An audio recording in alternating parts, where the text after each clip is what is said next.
Well, typically I have Lisa here on the other side, so it's not like talking to a camera, but you're used to that. So, I am. Thank you so much for being here. Thank you for having me. A real honor. Absolutely. I never thought I would get a chance to sit down with you. I was told by Trayvon that you would be here.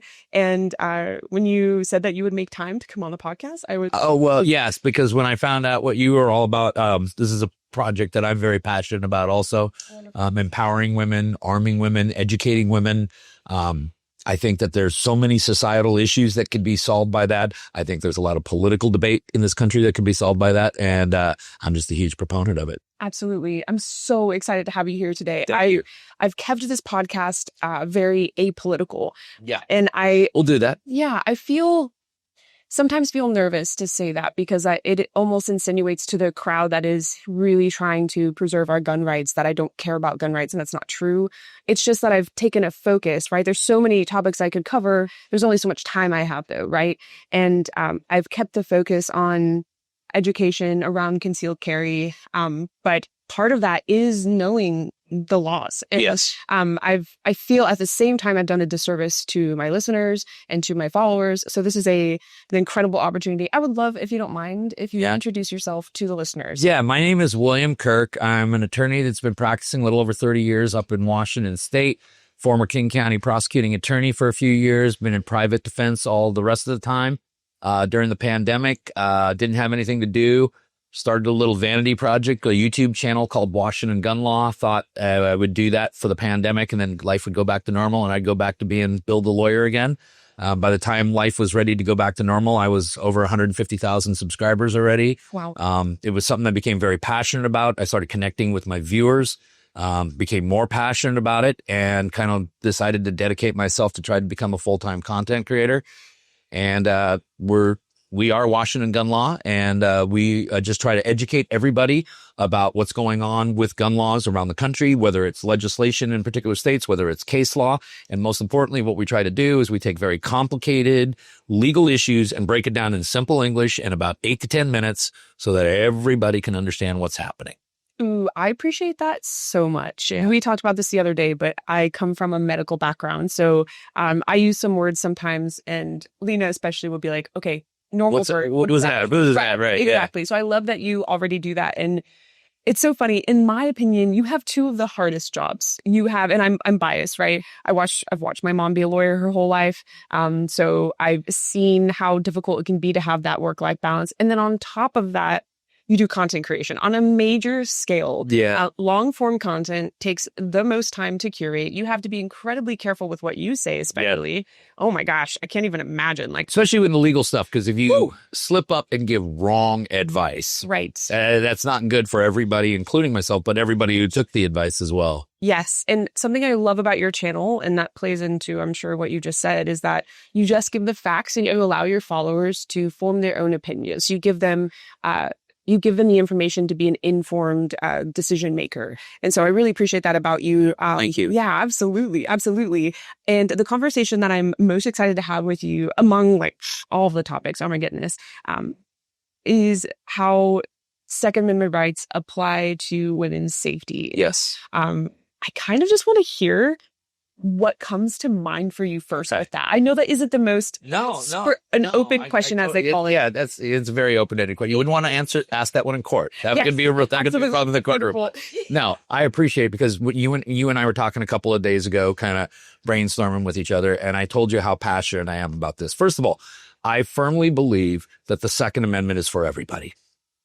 Okay, and unfortunately, when you walk around SHOT Show, you will see that it is still predominantly exercised by one particular demographic group. But that is changing, and it is changing rapidly and for the better.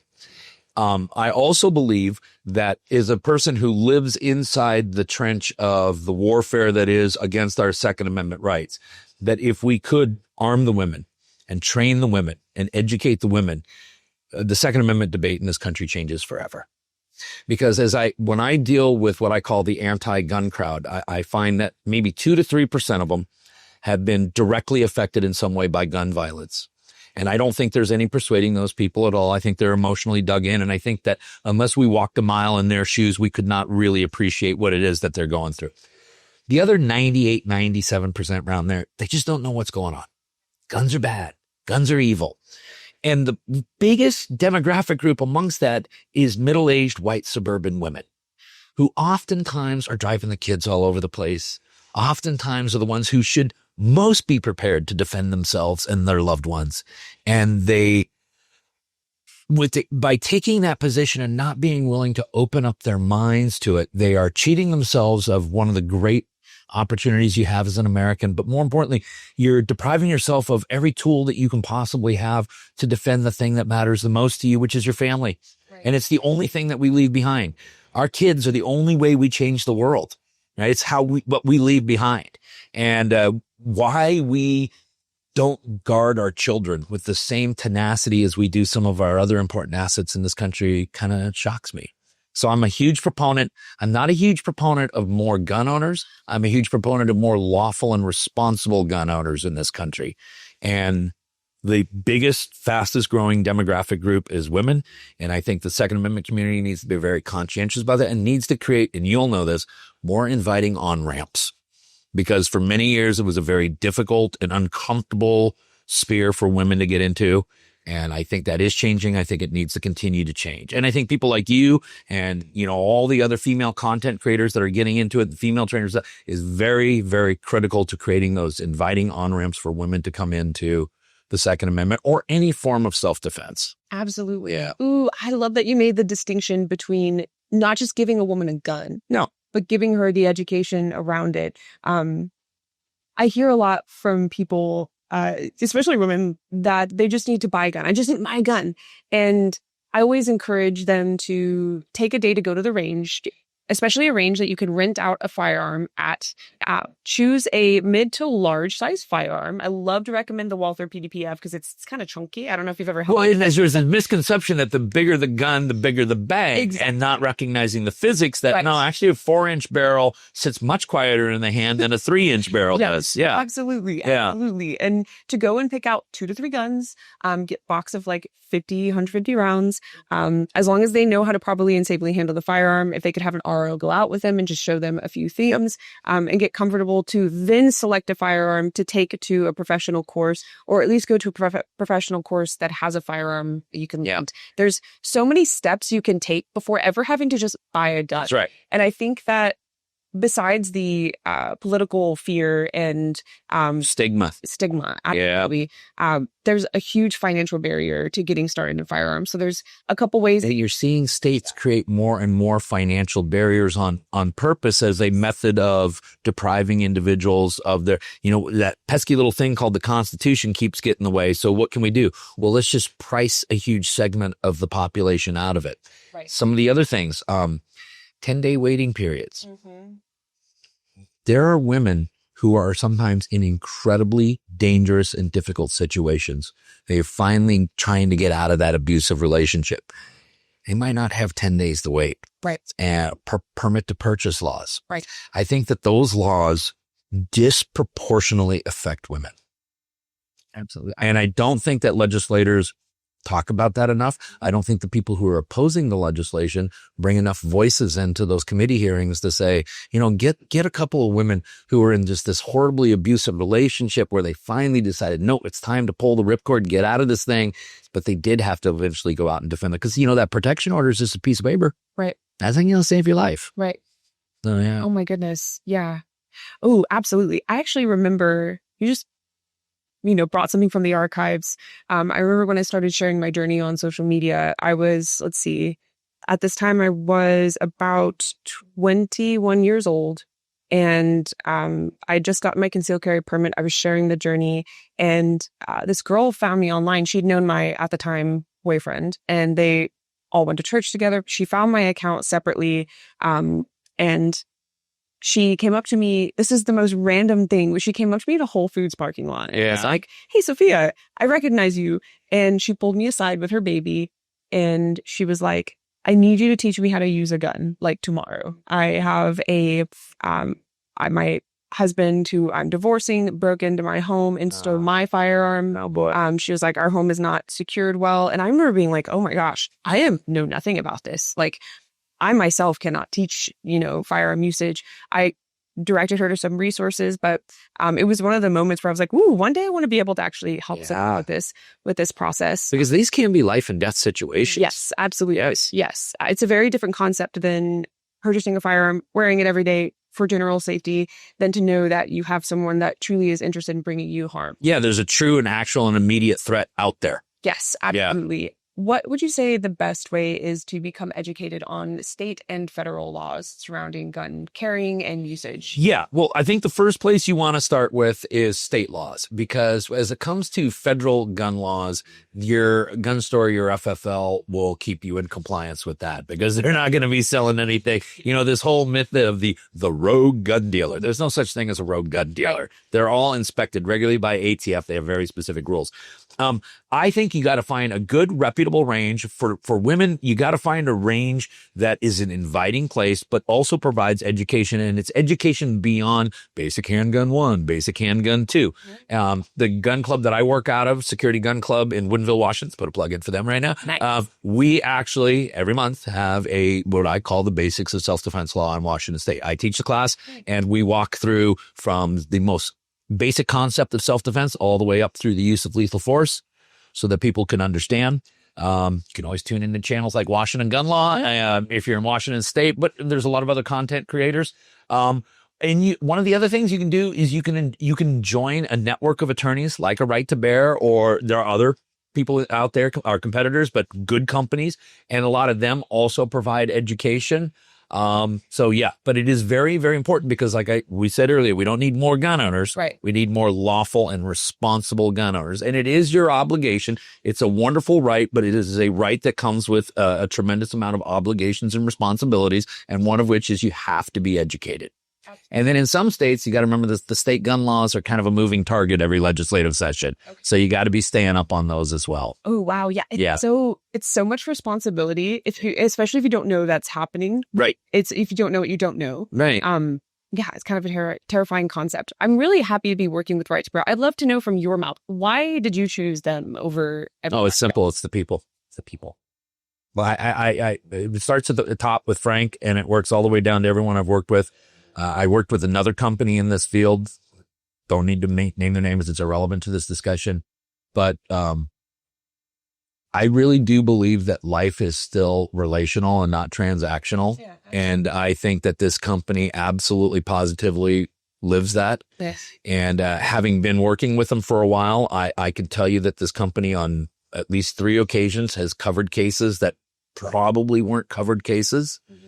But we got to do the right thing. Right. And we would rather go that way. So they err on the side of really helping out their clients. And I just can't say enough good things about the people. Absolutely. Yeah. I love that. Yes, I have to agree with you. That is one of the major reasons. Of course, I know Trayvon from just the firearms community. And so there's a lot of trust there, but I also read through the policy quite a bit with my mom. Yeah. The lawyer. You get the lawyer. Yes, that's right. Exactly. She knows the legal language. That's right. She's like, honey, I do medical malpractice. I'm like, I know, Mom, but lawyer terms, like you need to find out. So it's kind of funny. We all passed the bar exam at one point. We had to learn contracts. Absolutely. Yeah. Absolutely. Well, wonderful. Thank you for sharing that. I would love to know, I get this question a lot, especially in states where there's constitutional carry and open carry is legal. Mm-hmm. And I'm probably forgetting a few others. Do you recommend the acquisition of a permit, even when you have things like constitutional carry and open carry? Yeah, well, I recommend that you always comply with the law. Right. Okay, so here's the thing: is if you, for example, live in a constitutional carry state, congratulations, you're living free like an American, so that's a good thing. But if you want to then go to a state that is not constitutional carry, but you want to carry, the only way you're going to likely have reciprocity in that state is through the existence of a concealed carry license from your home state. Mm. One of the biggest tapestries of trying to figure out what licenses where and stuff like that. So I get that there's some people who are so anti-government, they don't want their name on anything, and that's fine. You get to be you. But even if you're in a constitutional carry state, if you're doing travel on a national level, I do recommend you get a concealed carry license. A little secret, if you get a Utah or an Arizona concealed carry license, dang near gets you about 35 states right there. Oh, really? That's good to know. Yeah. Yeah. And they're both available out of state. In fact, if you do a little Google search, you'll find people, shocking, all these national instructors teaching on, I can get you certified for a Utah concealed carry. I get you certified for an Arizona concealed carry. Why? Because those are the two most universally accepted concealed carry licenses in America right now. I did not know that. I Little secret. To Utah from Arkansas. Did you? So I did, yes. You like it out there? I love it. Beautiful state, isn't it? Goodness, yes. The Paramount Mountains, like in the Paramount Mountains, the Paramount Mountain, what am I trying to say? The Paramount movie brand. Yeah, I know what you're talking about. Yeah. With the mountains? Yeah, with the whole star that goes down it. Yes. Sorry. The Uinta Mountains is what those are based on. And those are the mountains right outside my apartment. And I live on the 3rd floor. Oh, so you just got this stunning view. Oh, my goodness. Oh, that's awesome. I don't share it online because anyone that knows Utah well could find it. Yeah. But I'm moving soon and I'll be sharing pictures of it because it's so beautiful and it's going to be so hard to leave to go into the city. But oh my goodness, it's seeing the mountains everywhere every day is awesome. How do you like the Pacific Northwest? So I love everything about the Pacific Northwest except for the politics. Right. And this is the thing that really bothers me about what's happened with Washington State is every Kirk that's ever lived in the United States is buried in Washington State. My great-great-great-grandpa got there in 1883. He was given 40 acres of land by the federal government for serving in the Union Army in the Civil War. Wow. He took his wife and 2 young kids on a wagon train from St. Louis, Missouri, out to Elmira, Washington, which isn't far from the Grand Coulee Dam. And that's where the original Kirk homestead was established. And several generations later, we're all still there. So when I come to these things, a lot of people are like, how can you still stay in Washington? What are you still doing there? And my response is, where am I supposed to go? Where am I supposed to go? Every Kirk that's ever lived in the United States is buried in Washington. I just put my dad in the ground a couple of years ago there. He's 93. So we had a fantastic run together. God was good to both of us. But I mean, it's my home state. So it's gorgeous. The people are wonderful. The scenic beauty of Washington State is unrivaled. Yeah. We got a lot to offer. We got our own unique culture. We got our own music. We got our own cuisine. We got our own language. It's, and then we got a political system that's ruining a very wonderful state. And you see that kind of up and down the West Coast right now. Oregon is a fantastic state that's going in the wrong direction. California, I've said, is perhaps the most beautiful place on planet Earth. And it is completely ruined at this point because of politics. And I know you don't want to get into politics, and we won't. But I feel sorry for people who no longer feel at home in their own home state or welcome in their home state. Absolutely. And it's not that I don't want to get into politics. If I didn't want to get into politics, I wouldn't have brought you on. Well, in fact, we'll keep it politically light. Sure, absolutely. And I more so mean that I would like to take your approach and educate the listeners to be able to make their own decisions. We're not telling them what to decide. And the fact that you articulate that way and that you've made that part of your mission is why we have this alignment. So there's no worries here. I feel I'm not like, okay, I got to get ready to cut him off. Don't worry. I won't go on a big rant or anything. But when you live in a state that is hell-bent on civilian disarmament, because that's what this is. It's not gun control. You don't control an inanimate object. Right. It's civilian disarmament. And what's the most infuriating thing about it, Sofia, is that there are statistics out there that tells us with absolute certainty where gun violence comes from. The United States Department of Justice's own statistics say 88.8%. So it's a super easy number to remember. 88.8% of all gun crimes committed in the United States are committed by who? A person who is unlawfully possessing the firearm at the time the crime is committed. So our gun violence problem, we have an identifiable demographic group that we need to go after to solve this problem. Right. Yet in states like mine, California, Illinois, states like that, every piece of gun control law they pass is designed to affect people like you and me. Right. And we're not the problem. Right. And so all we're doing is disarming our population. We don't see crime numbers dropping at all. And we're making our communities more dangerous because many of these same communities are also defunding police or tying the police's hands behind their back, and while at the same time disarming their population, while at the same time providing for lighter sentences for criminals. And I just don't see how this is even a political issue. Right. That's the thing. I don't see this as a conservative or liberal issue. I see this as a common sense. As Americans, aren't we entitled to live in safe, clean communities? Absolutely. And we're not doing our citizens a service, and Washington State has gotten away from that. And I don't know. Maybe the time is coming soon where I won't be in Washington State anymore. And that's sad. Oh, I'm so sorry to hear that. That is tragic. But when you got kids, and this agenda gets, and again, we won't get too deep into it, but this progressive agenda, when it starts getting into the public school system and all that other stuff. Yes. And now you have kids involved in it. I got a real high threshold of pain. Mm-hmm. I really do.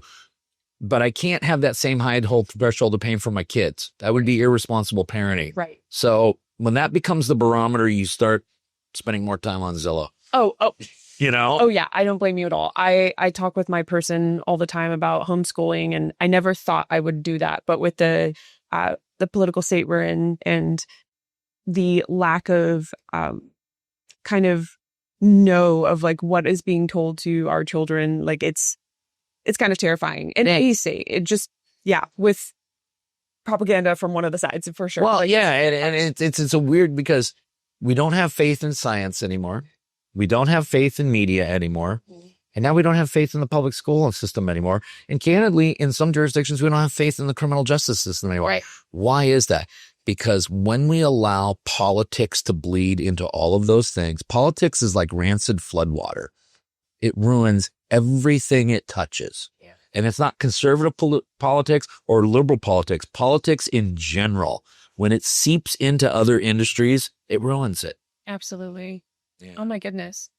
Yeah. Again, I would love, please go on your rants today. I don't want you to hold back truthfully, because if anything, if I'm being totally transparent, a little vulnerable here, one of the biggest reasons I haven't gone into politics is because I haven't felt like I could be a true voice on the political side as well. Why? It's one of the reasons. Why? I haven't educated myself well enough. I remember I used to talk to my grandma when I was a kid.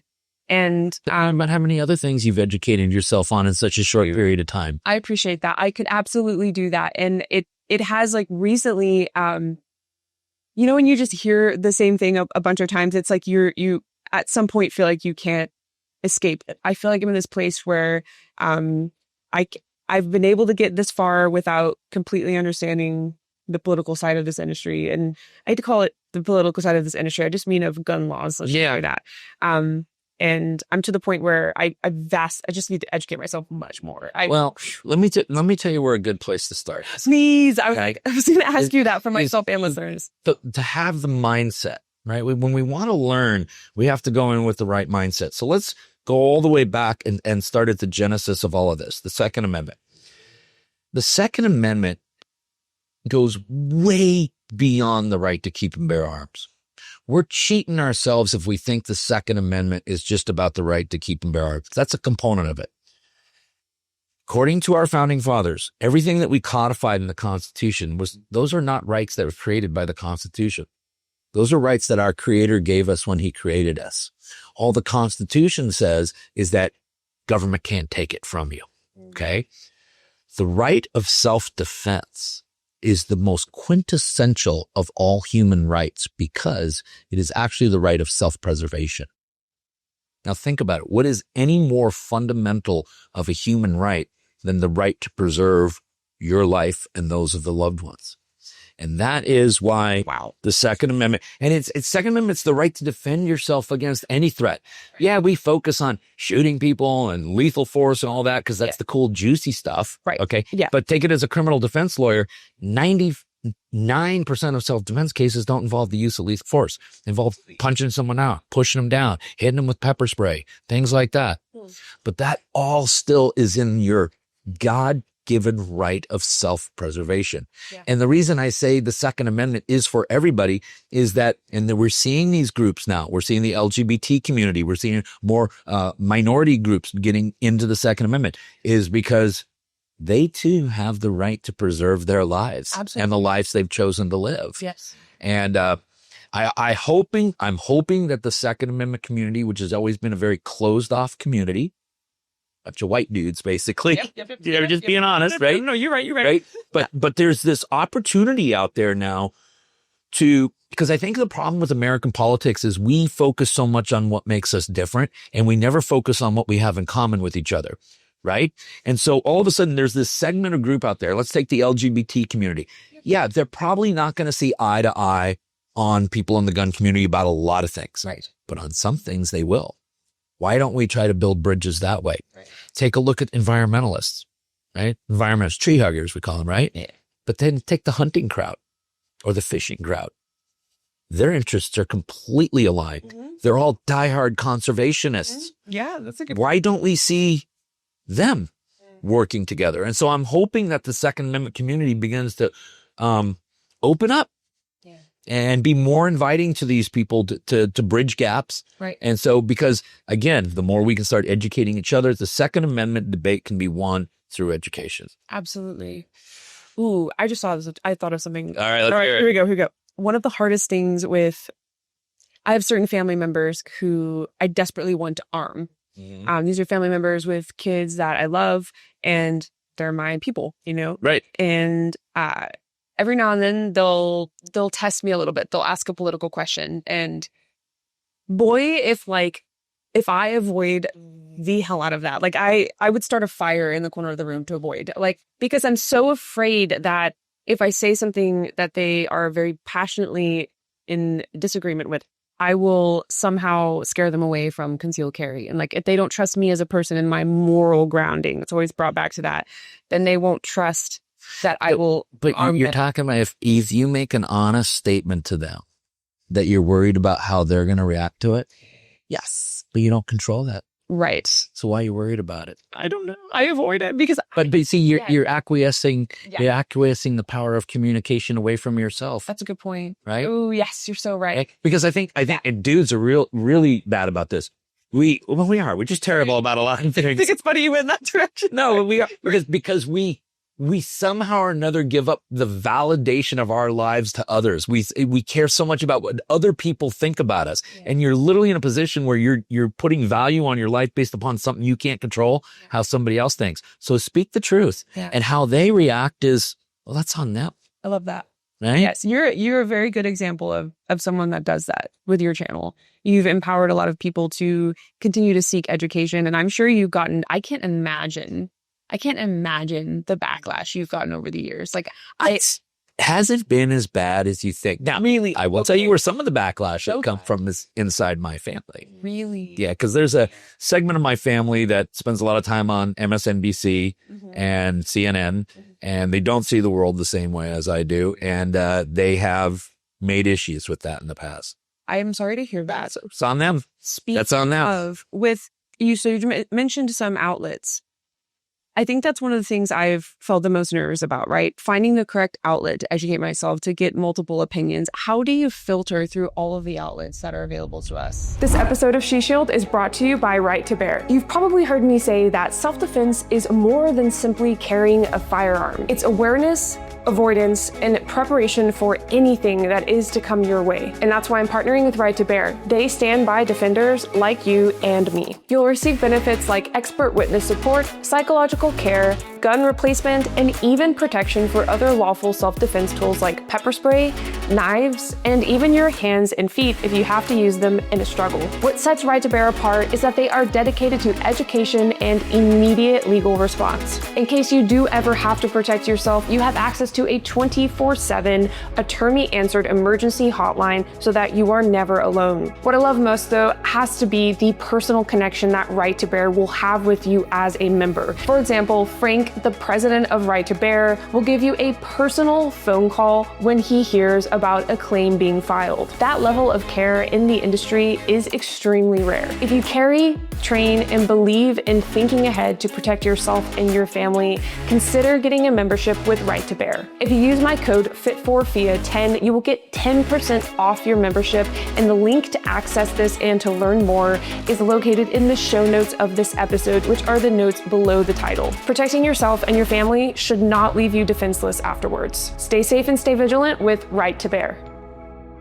Yeah, that's a really good question, because there is a lot of filtering that goes on. The first thing, whenever I'm going to do a video about a legal issue, the one thing I will not do is watch any other content creator on it. Ooh. Never. Okay. Never. because I want my message to be organic and I want it to be based on how I've interpreted it. I will only look at the language myself, and sometimes you got to deep out. Sometimes it's as simple as, well, here are the words. These words have a meaning. Here's what it means. Other times you do got to go geek out a little further. You got to go look at case law. You got to look at some legislative history and things like that. But I think ultimately my main goal with Washington gun law is, you're intelligent. All my viewers are intelligent. You're all big boys and big girls. You can think for yourself. So I'm not going to tell you how to think. Yeah. I'm just going to give you the stuff to think about. I love that. And then I think that if you are truly, if your mind and heart are in the right place and I present the facts as they should be presented, you'll get to the correct conclusion on your own. And when people get to the conclusion on their own, they're far more invested in it. Oh, yeah. Than if you've shoved it down their throat or told them to do that. And I think that what frustrates me about the 2A space and content creation is there is a lot of people out there like, today I'm going to tell you how to think about this. Mm-hmm. Okay. Well, the other thing is that during the 4 years that the Biden was in the White House and the Department of Justice and the ATF was kind of running roughshod on everybody, it became very easy to motivate views through rage and fear. Okay. The problem is that rage, fear is not a healthy emotion. It's not a healthy emotion. Okay.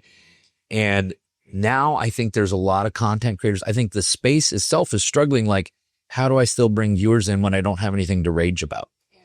But if you had a message all along that was never based on rage, but was just based on, I'm going to present the evidence to you, then there never was a transition necessary. Absolutely. And I'm seeing some content creators begin to struggle with, how do I get people to come back if I don't get them all pissed off, you know? That's such a good point. It's like social media, and I've seen this on my families. I have the same political divide in my family, and one side is always crapping on the media resources that the other one is watching, and it's always like this, It's so funny to hear both. And again, I've to this point in my life very much avoided these conversations. So I'm also that's a no-win conversation there. That one might be just I'm also the youngest in my family. Okay. I'm used to having my voice kind of be like harder to be heard. Yeah. Like, don't get me wrong. I have the most supportive sisters and most supportive mom, despite my sisters are very liberal. But they love what I'm doing. They support it like no one else. That's awesome. Oh, so great. Cool. Like, I'm so really cool. I was terrified in the beginning. I was like, this could go one of two ways. Yeah. My parents could be taken out of the will or yes. But it's funny. We all grew up as competitive violinists and piano players. Okay. And we watched some siblings in our high schools compete against each other, and they were never like close because of it. And their parents pitted them against each other. And my mom would always like tell us, your sister will probably be first chair, but I'd love for you to be second chair. Like, what if you guys got to be stand partners, And my sisters always raised me up to like be right next to them. I never thought I would be better than them, but they always encouraged me to be anyway. And it was this amazing relationship. It set me up to have the most incredible female friendships in my life now, because I just want to raise them up. I don't want to be in their spot. I just want to be next to them. And so I'm thankful to have them for that reason. At the same time, I think it's funny that we have self-serving bias. Like, self-serving bias is a term in sociology, psychology to describe for the listeners who maybe don't know this, to describe our ability to believe in a concept and then find information to support that concept, to decrease cognitive dissonance, right? When our behavior and our thoughts and our feelings about ourselves misalign. And it's really sometimes hard to watch people like get in their role, especially For You pages, the algorithm, like feeding the same thing over and over again. And I think it's engineered to make us this way, to create this divide. This is a very broad question. Are you ready for it? This is out of curiosity. Yeah. At its root, why is it so important for our government to divide us in this manner? What is the purpose to divide us? To divide us by these two political segments, the major two, using media. Like, what is the benefit of dividing us this way? Is that the benefit is just to gain more control? Okay, it's all because if we're divided, we can't unanimously come together. Is that kind of the idea? Yeah. Exactly. Okay, at its root. Yeah, at its root, and you take a look at how. I'm a lot older than you, I've always been a political geek. So you go back to like the 1980s and stuff, and our political discourse was so different. First of all, compromise wasn't a dirty word back then. Right? And secondly, I believe that both parties were kind of here and here. I still believe that a majority of both parties are here and here. Right. But the vocal parts of the parties are here and here now. Ooh, okay. That's what I think the big problem is. And for whatever reason, and this is us as an American culture, there's always got to be a winner and a loser. Oh, that's why we hate soccer. Soccer ends in draw. Who wants to watch a 0-0 draw?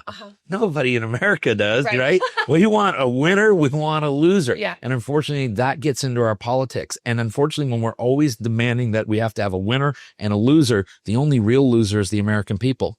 Yep. And that's just, it's unfortunate. And we have to get back to a political system. And I blame both sides. I'm not going to point finger at one side or the other. They both share the blame. We have to get back to a more, workable system. And I don't know how it can happen. I don't know when it's going to happen. Yeah. And it's sad. Yes, it is very sad. Well, thank you. Thank you for touching on that. I think it's important I was kind of coming from the viewpoint of if someone was listening to this podcast and needing kind of like a broader picture of what we're talking about, wanted to kind of touch on that.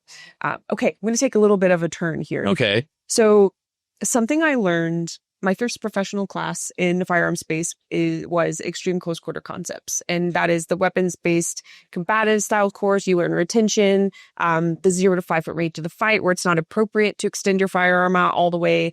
It's taught by Craig Douglas, the founder of Shipworks, and his 2 assistant instructors. And it's been an incredible introduction to self-defense because on the first night, let me just give you a little bit more context. These men are the coolest, most badass dudes you'll ever meet. And you would think that if you show up to class, you're immediately going to jump into the dirt outside and wrestle and everything. But we start with verbals. Okay. You just talk about the ask, tell, make paradigm and how that applies to the fight before the fight, right? Right. People use a lot of talking to disarm you and move into your space. And that's a lot of the times where a lot of people look back and are like, I don't know what happened. He just walked up and asked for a few dollars. Next thing I know, he's on top of me kind of deal. Mm-hmm. That talking distracts you. It decreases your bandwidth in order to be able to make a good judgment on what you should do.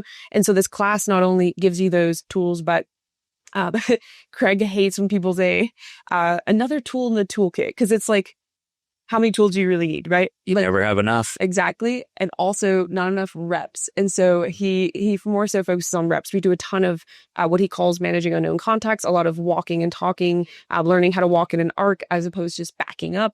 And something I really love about, the progression from day 1 to day 3 is by the end of day 3, we do a full evolution where someone approaches you. We have helmets on. We have simulation guns that shoot sim rounds based on the Glock 19 platform.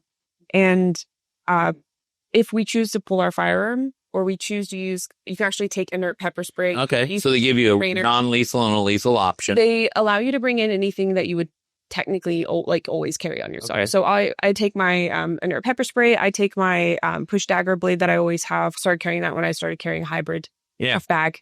And then, of course, the firearm holstered.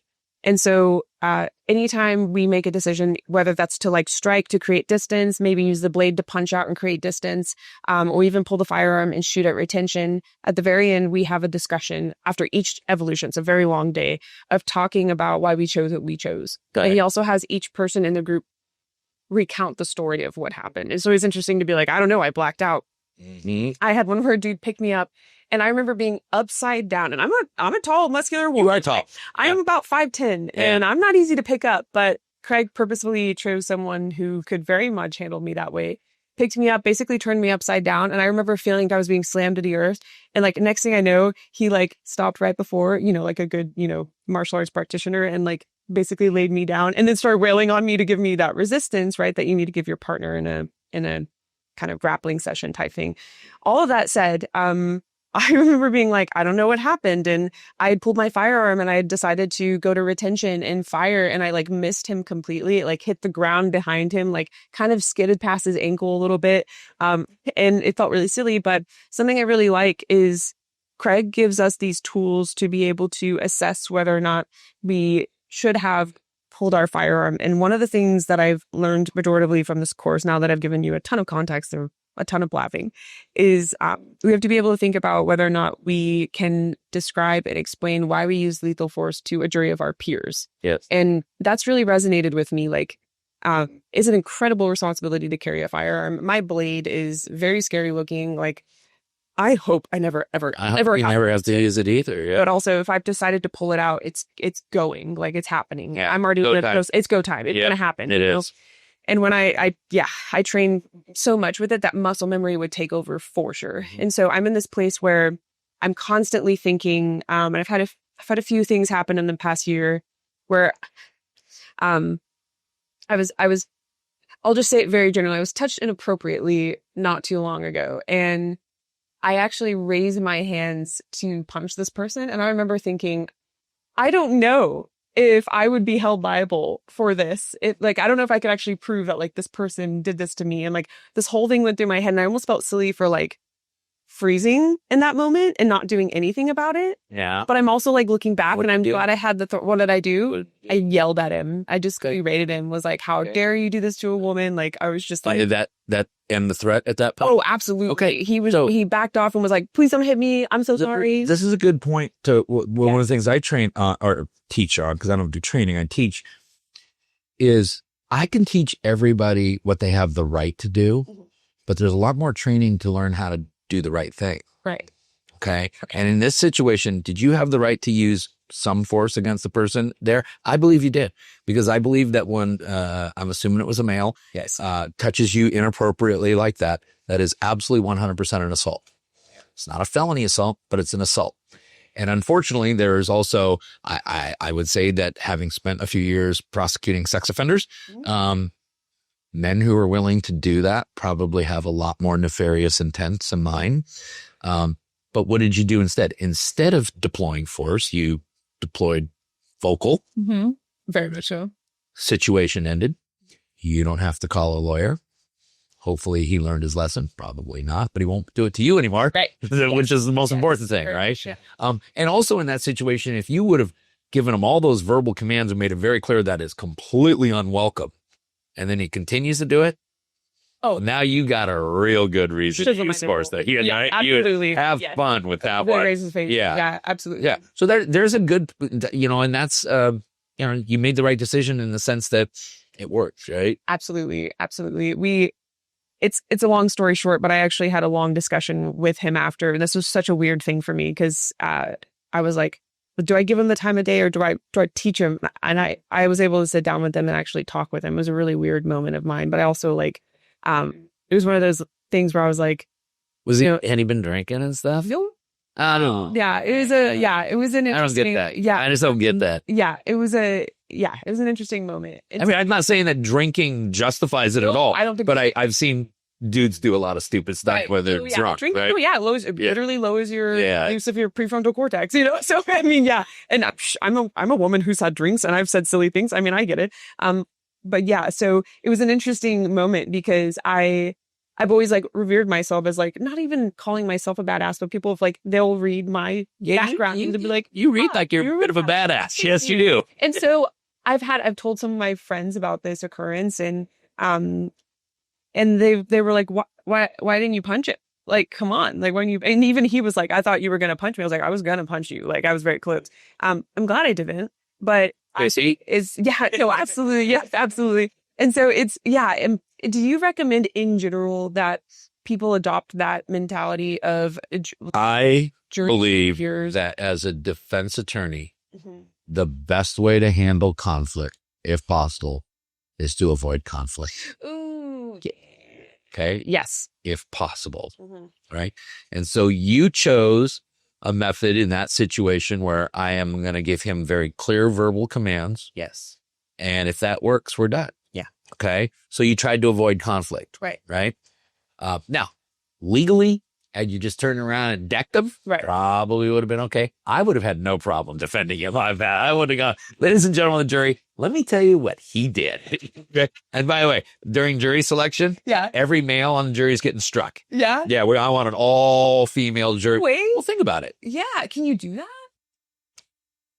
Depends on how they're stacked up. And there's a little trick. We won't get too far into it. But yeah, in a case like that, I would be like, I want as many women in that jury box as humanly possible. Absolutely. And I'd go, ladies, anyone ever, I don't know, cut you inappropriately? How'd they make you feel? Yeah. Right? You ask those questions in jury selection, and the ones like, I wanted to rip his head off. I would like, juror number 6, will be staying with us.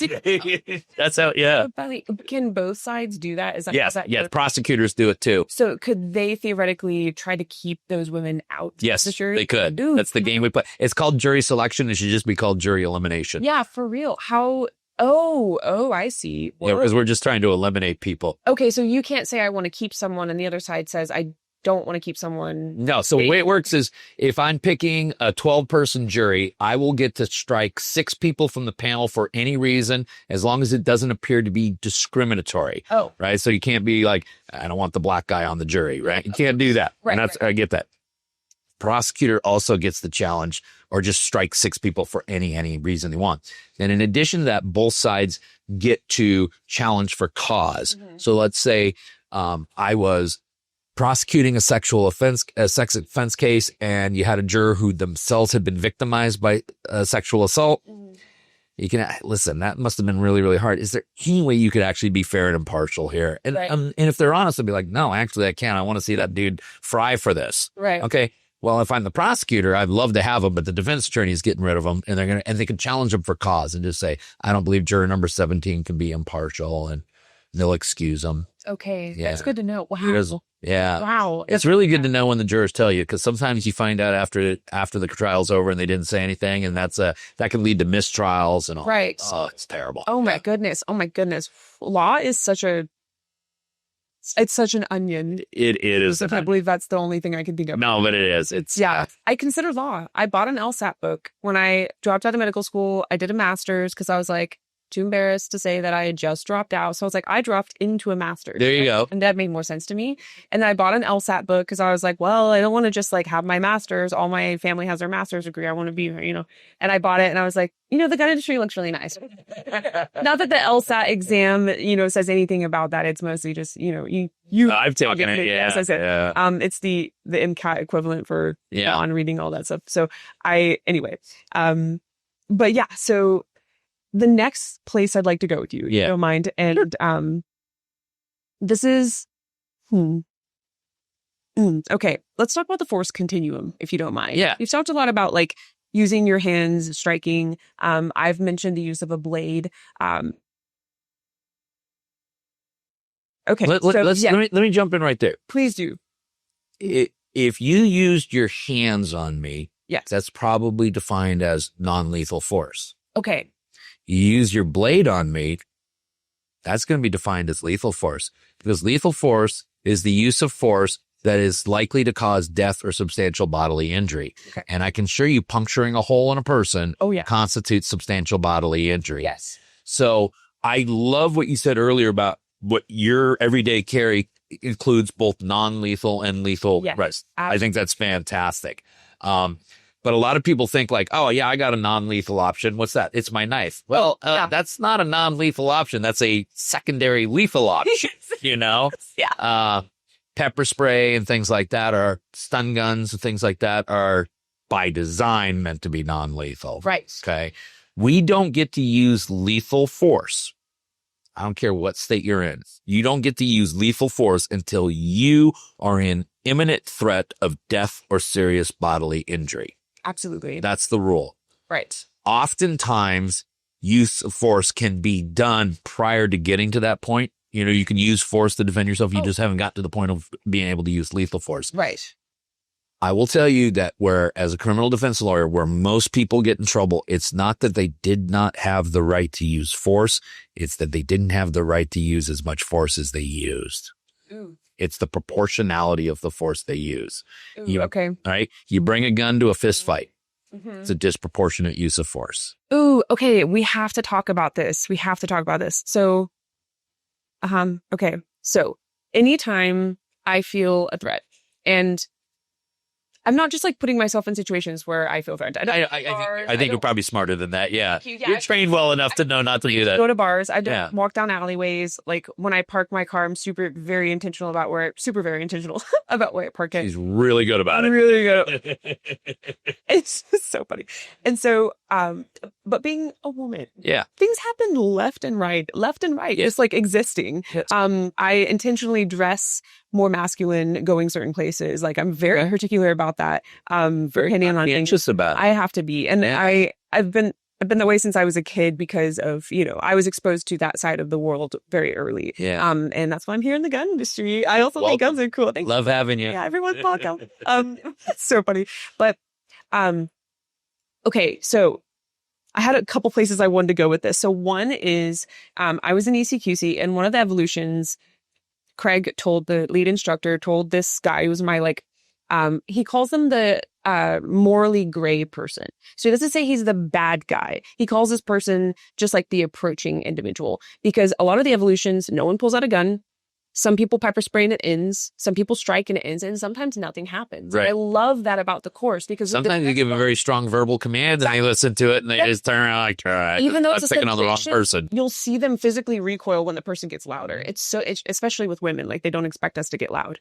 And I had a situation where, in my head, this is a story I tell myself.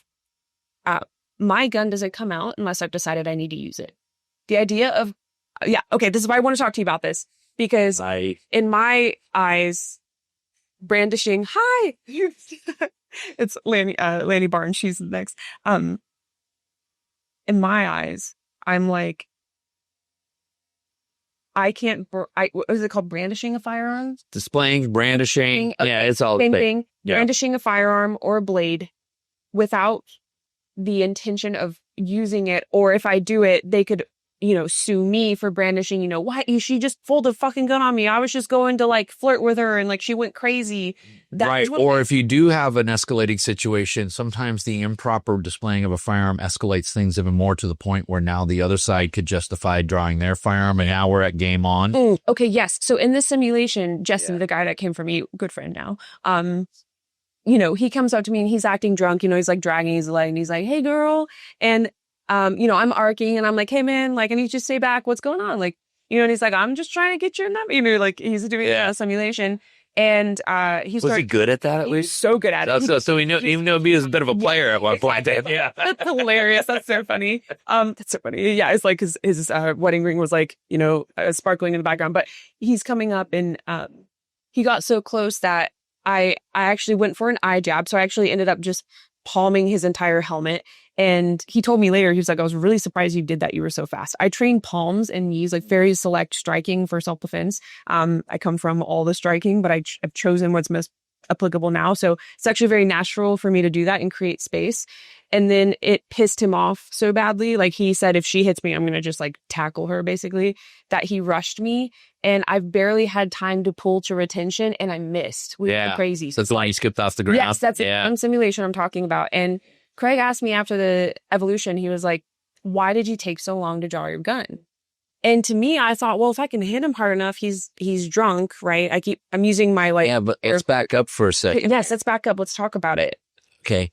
But you chose to go hands-on in a situation where you maybe didn't have to go hands-on. Okay, sorry, a little bit more context. I told him to back up many times. Oh, and he closed in on you. Sorry, I didn't explain that very well. Okay. You and I are this close, and I was creating, and he was just like, no, dude, I'm not a threat. Coming, hand her up. So I threw a palm. I'll send you the video later. I'll show you. I'd like to check. Yeah. But you'd also given him very clear verbal warnings, hey, you need to. Yeah. Okay. Back the fuck up. That's a good indication. Yeah, exactly. It is. I use cussing and I teach women. It's an effective way to communicate sometimes. And there's a difference between back up motherfucker and back the fuck up. I always teach women, there's a way to use cuss words. If you don't already cuss, don't start cussing, because that friend that doesn't cuss and then they start cussing and they don't sound like they're legit. It doesn't sound natural. Yeah. I'm always there are other ways to add exclamation points. I have a mouth like a sailor, by the way. Oh, do you? Yeah. Okay. I was wondering if I was offending you. No, I gotta. We are with Right to Bear. Mouth like a sailor, but I don't typically swear in front of the camera. Do you prefer I remove cuss words? No, I could care less. If I do, but you're not going to. Is that what you're saying? I'll drop an F-bomb if we get to it, but no, no, it does not. If the camera wasn't on me right here, I'd probably be that's this level. Yeah, that's way. But typically, this is my dad. I won't talk that way in front of women until they start talking that way first. Oh my gosh, what a cool rule. Yeah. Like that's great. Yeah, I just don't think it sounds very gentlemanly for you to start throwing F-bombs out right away. So I teach my sons. My dad was very particular about certain when it came to how you speak around women. Technically, my dad doesn't like when I use the F word, but maybe that's why I use it. I don't know. My dad didn't like it, but he would have killed me if he found me using it in front of women. I see. Okay. You know, if I'm out with my boys, we're having a couple beers and doing our guy stuff, whatever. But put a lady in the room, and my boys are taught that way too. Ooh, I like it. Yeah. I like these standards. Yeah, I like that. Very simple standards. I like it. Yeah. Yeah. Cool. I recently had a discussion with my guy on like, what are we going to do about cussing? Because we can't just like stop cussing. So and we had this whole like, well, this is how we talk to them. Is that what we do? So I'll have to have. You know, there's studies out there that say some people who cuss a lot is actually a sign of extreme intelligence. Yeah. Yeah. Of course. Why do you think I cuss it? But I mean, no, that's so funny. It's good to know. Okay. So going back to this evolution. Yeah. Are you saying, okay, so now that you know a little bit more of the context, he then rushes me and I pull my gun out. With him already getting that close to me, the size disparity in this situation, that's not something I normally struggle with. I'm 5'10", I lift weights, I know my stature. But let's take a look at the average woman. What's the average woman? What's she about? 5'3", 5'4", 5'5", yeah, maybe 120, 125 pounds. 120, right? Page. Yeah. Okay. So the average size male is going to have at least a physical advantage. Now, I get there can be training components and things like that, and he can be getting way into. Yeah. So but strength matters. When we're talking about, I have oftentimes trained that I believe in hand-to-hand combat. Women get to a position oftentimes where they can use lethal force quicker than men because they more easily end up in a position of where they're in imminent threat of death or serious bodily injury. Right. So, for example, I take a 6'6" guy, 240 pounds, and I pit him against another 6'6" guy, 240 pounds. This is going to be a pretty good fight. Yeah. Okay. And the likelihood that either one of them is going to get the other one into imminent threat of death or serious bodily injuries, while not impossible, is a little more difficult. But change the victim to a 5'3", 41-year-old woman who's 120 pounds. Literally, the minute he gets his hands on her, she's in imminent threat of death or serious bodily injury. Change her to a 75-year-old woman with a surgically replaced hip already. I'm telling you, the second he gets a hand on her, she's in imminent threat of death or serious bodily injury. So could she deploy lethal force sooner than perhaps if the victim was a more equally statured victim? Yes. Right. Yes, I do. Okay. And then to bounce off that point back to earlier, and I was like, I have two thoughts I really want to say. My brain was competing with me. In a court of law, Jesse is about 6'3", 180.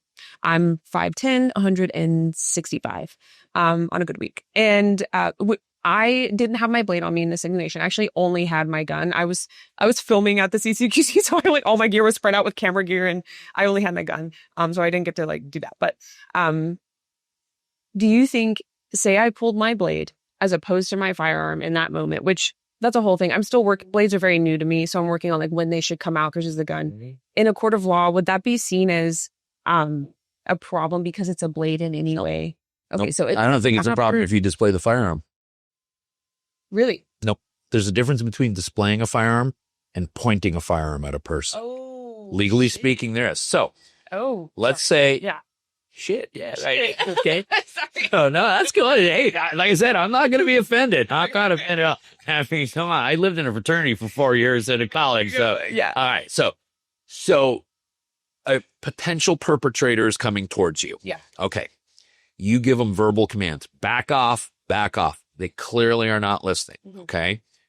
If you display the firearm, that in many states would be unlawful if you're doing so to threaten or intimidate the person. I'm not talking about pointing. I'm just saying, what's the one exception to displaying a firearm if you want to threaten or intimidate a person? When it's in an act of lawful self-defense. Okay. So I have always trained that it is lawful to display a firearm, but here's the danger. Okay. When you display your firearm, there's this tipping point you're going over. If people don't realize they're going over it, tell you it's too late. Okay. Because one of three things is going to happen, Sofia. Okay. Number one, you display the firearm, the perpetrator goes, crap, picked on the wrong person. Right. They leave. Best case You scenario. Everyone lives happily ever after. Okay. Should you still call a lawyer if you do that? Is that? I think you should call a lawyer, and depending on where you're located, you may want to call 911. Okay, got it. But like in Seattle, if I'm downtown Seattle, I ain't calling 911. Yeah, because they might think I'm the bad guy. Okay, got it. Thank you. Sorry. Politics bleeding into law enforcement now, right? Yes. Okay. The second thing that can happen is you can display your firearm. They then decide they're going to display their firearm, and it's game on. Right. Here we go. Horrifying. And for all the badass mofos out there, like, I'm a pretty good shot. I go to the range all the time. I want you to know that piece of paper is not shooting back at you when you're at the range, but in the scenario I've described, they are. Okay. Yes. The third thing that can happen sometimes, and this happens more frequently than people know, is you display the firearm, they take off, but then they call 911 themselves, and they describe you doing something with the firearm that goes well beyond merely displaying it, like pointing it at their head, telling them you're going to blow their effing brains out and things like that, of which none of that may have occurred. Right. But now we are in a credibility tug of war, and unless it's captured on camera, here we go. So understand that displaying a firearm is a tipping point that once you go over, it's a dangerous tipping point. I'm not trying to discourage you from it. I just want you to be extra conscientious about it. Absolutely. However, when it comes to pointing a firearm at a person, because the amount of trouble that you can get in, because in every state in the country, if you unlawfully point a firearm at a person, it is a felony assault. Felony assault. Terrifying. Prison time kind of felony assault. Okay. So if you do that unlawfully, there is so much trouble that you can be in that I and all the firearms instructors that I've had the pleasure of teaching, which we all agree that you never point a firearm at a person unless you are legally justified to pull the trigger also. That's the quantum of proof you need to point a firearm at a person. God. Right? You know, this is making me think about, I teach in my classes, at my, even in my first class, so when we get to the very end, I always give them 4 sets of 3 draws and shots for concealed carry. Yeah. Sorry, I didn't give you context. I always say on the 3rd set, don't shoot. Just present and hold. But I have them presenting out on target. In the state that if someone goes, oh my God, never mind, and runs away, they don't have this muscle memory to pull the trigger. They at least have the idea. Yeah, okay, that makes sense. They can prep the trigger perhaps. If they're at that level, that's a couple more classes in.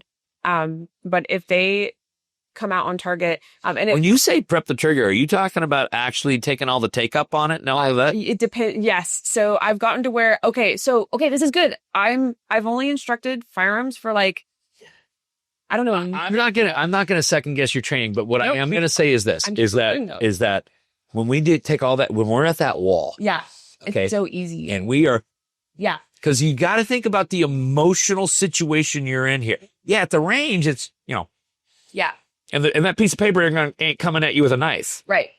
But what happens when it is, and you're, So again, you got to instruct, but I really honestly believe do not, and just because you have the legal right to point the firearm at a person doesn't mean you have to shoot him every time too, right? It's a case-by-case basis. Right. But the quantum of proof you need to point a firearm at another person, I believe, is you need to reasonably believe that you are in imminent threat of death or serious bodily injury. So let's take a scenario, even though you wouldn't be walking through an alley. This is, right. I'm a lawyer. I get to talk in the hypothetical all the time. Your mom will tell you this too. Yes.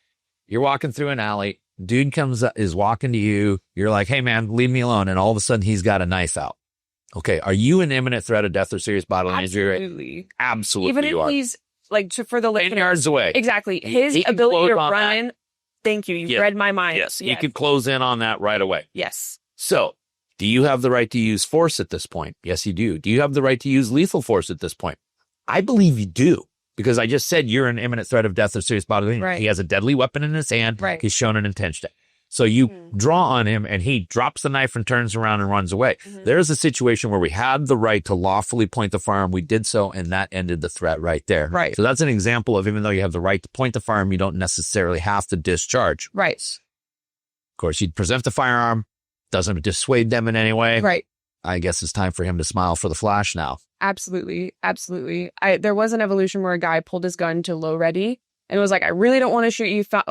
Finger, if you saw it on CCTV footage, we in ECQC, we're taught to put our register our index finger super high on the slide, almost in like the freaking port. Yep. So like if there was a video of this, which another guy came in with a phone, sometimes Craig will be like, go record it. Like act like you're recording it. Like, oh, what's going on here? Like, you know what I mean? So this guy put his finger really high up on the slide. You would see it from a mile away that it wasn't on the trigger. I think that's really cool. Like at least in court, he would have this, I would think, this ability to say, my finger never went on the trigger. The gun was never pointed at him because the guy ended up backing away. No one had to get hurt. Yep. So I thought that was really cool. It was a good example of that. And Craig kind of discussed how that might be taken differently in varying states, right? Yeah. Drawing the right, or within a state. So, for example, if that happened in my side of Washington State, in the Seattle region, with the jury pool I get over there, I don't know. Put it on Eastern Washington. My client's probably getting a medal for what they did, you know? Yeah. And it's the sad thing. Again, this is what happens when we let politics bleed into everything. It ruins everything it touches. Yeah. So. Ugh. What did you call it again? What type of water? What's that? You called politics when it weaves in. Oh, it's rancid floodwater. Rancid floodwater. It's rancid floodwater. You said it and I was like, I need to think about that one. Like I need to. It ruins everything it touches. Yeah. That makes sense. Give you an example. Science.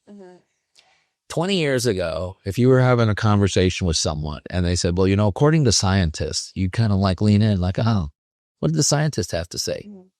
Go through the pandemic, let politics get injected into science. Now someone starts going, well, you know, according to the science, you and I both kind of do this and like, whose scientists are we talking about? Yours, owned by mine, or the normal ones, right? You know, who's paying this? The same scientist that told me the vaccine works and the masks work and that plexiglass only needs to go up 6 feet because apparently the coronavirus can't get higher than 6 feet or, you know, whatever. That's a good point. Right? Yeah. That's what happens when you let politics bleed into anything. Jesus. I love this. Oh my gosh. I've learned so much. And like, I hope the listeners, right? Because we have more than one. Sometimes I'm like, I imagine this one person listening. To both of you watching right now, thank you very much. We really appreciate it. That's so funny. I hope whoever's listening, if you are like me and you've waited to take action to educate yourself politically, that this has inspired you, if anything. I felt a lot of shame for it over the years. And I've gotten to where the more I'm just like, I admit it, the more people are willing to be like, oh, well, let me tell you my resources and like how I, you know, because I'm meeting more people in the industry that are like, yeah, actually, I don't really know much about politics. And they're like, I don't know how to contribute to this conversation. We'll be at dinner. Well, but the last place you're going to find out about politics is mainstream media. Oh, 1,000. That is, and listen, my wife always says to me, like, why do you watch Fox News? And I was like, for entertainment. Yeah. I don't get my news from Fox News. Right. Do I get entertained? Yes. Yeah, I kind of do. I find some of it to be entertaining. Yeah. I think that social media content creators, the reason that they've grown so much is because they are the only ones that are objectively reporting what's going on. Yes. Ooh, yes. Yes. I love that about social media. It's the one good thing about social media. One good thing about social media. It's got some bad things to it, no doubt about it. Yeah. It gives like the lay person, the non, you know. Look what's happening in Minnesota. I don't know what's happening in Minnesota. No, you really do stay out of it. Yeah, I do. So, you know, a content creator goes out there and starts to, you know, uncovering all of this small E daycare fraud. Oh, right. Yes. And, okay, sorry. Nobody. Yeah. Okay. So nobody in mainstream media, and this has been going on for years. Yeah. Nobody in local media, national media, anybody ever did anything about it. Yeah. It's a kid with a DJI mic and a camera that goes out and busts this whole story over. He had no political motivation to it. He just wanted to expose what's going on. Yeah. Why is Joe Rogan's podcast so huge? It's because he's authentic and he's credible. Yeah. And that's what you're beginning to see. And so there are plenty of people in social media that will totally try to mislead you and clickbait you and stuff like that. But if you do your homework, you will find content creators out there that are just trying to give you the stuff to think about. Yeah. And then you figure out what it means to you. Almost like your channel. It is what we try to do at Washington Gun Law. I love that. Yeah. Absolutely. It makes it easy. It makes it a little less controversial too. Yeah. Because then I don't have, you took the position of blah, blah, blah, blah. I didn't take any position. I took a position. I'm going to tell you what the law said. Absolutely. Absolutely. Yeah. You know what? If you're down for it, I get political and legal questions all the time. And I'm always like, not me. I can teach you how to fight, you know? Yeah. I would love it if over the next, like, I don't know, like 4 to 6 months, I'll collect some of my most frequently asked Want questions. to do this again? And we'll do that. That would be awesome. I would be flattered. From listeners, from followers, from students of mine. That would be an honor. I've learned so much. Thank you. Thank you. Taking the time This is a real a hot commodity at this booth here at SHOT Show 2026. I'm really thankful that Right to Bear brought us together. They are a sponsor of my podcast. I'm thankful for what you're doing. Thank you. I really appreciate what you're doing, and I hope there's a lot more like you out there doing the same thing. Thank you so much. Yeah. I appreciate your time more than you know.